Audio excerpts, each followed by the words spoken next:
standby boss Captain Sandy reflected on filling in for Stud of the Sea Captain Lee after the pair clashed over drama both on and off the boat.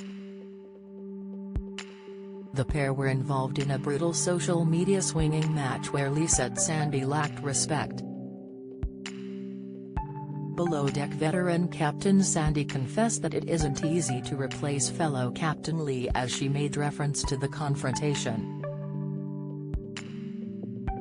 Viewers were divided after she sacked two of Lee's staff members while he was away getting treatment for his problematic sciatic nerve. Sandy waved goodbye to Stu's Camille Lam and Alyssa Humber after arguments and chaos on board St. David, something Sandy didn't tolerate. Taking to social media at the time, Lee blasted Sandy for her decision. He didn't disagree with the sacking and fumed he wasn't consulted. More comments were thrown around and Below Deck viewers weren't sure which side to take, with some calling for Lee's early retirement. Others stated Sandy should have informed Lee she was sacking two of his crew. But despite everything, Sandy insists she was happy to help Lee during Season 10 as she discussed the ordeal in a new post on Twitter. "My MVP of the season," user @TweeterThoughts told the boat boss. "You faced the most online criticism this season, but every choice you made was what you felt best for your crew." The fan explained, "Captain Sandy has never put herself first. She's everyone's #1 supporter. Anyone would be lucky to work for her." Replying to the thread, Sandy wrote, "Wow.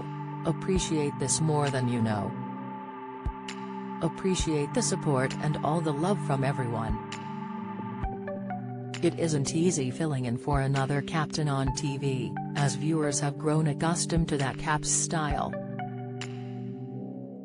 I truly care for the crew and for the guests and their charter experience. Happy to help Captain Lee and #BelowDeckOut. Sick, don't miss." Sam Claflin couldn't stop crying filming Daisy Jones and the Six. Latest, Below Deck viewers have the same complaint as Captain Lee returns. Latest, Below Deck adventure star Faye Clark addresses future in Season 2. Latest, Lee returned to the boat on Monday's episode and viewers watched as he took the reins after arriving on a single crutch. During the episode, Sandy told the crew of her bittersweet exit from St. David, telling them she had really grown fond of you all. "When you go through this together and you come out on top, it creates this incredible bond," Sandy told the remaining staff. She confessed feeling emotional at handing back the controls to Lee and reflected on sacking Camille and Alyssa. In confessional she explained, "I am just so grateful for their hard work, their dedication. It's like we were in the trenches together. What they've gone through to this point is pretty awesome. I'm gonna miss them." Lee admitted he was so goddamn glad to be back, adding, "I feel like I'm back where I belong." In confessional, he explained, "I've made a lot of improvement. I've been spending every day in physical therapy and it was tough. Doctors have assured me I'm not going to damage myself anymore by working and I'll be goddamned if anything's gonna keep me from it." Below Deck continues Mondays on Bravo in the US and Hayu in the UK.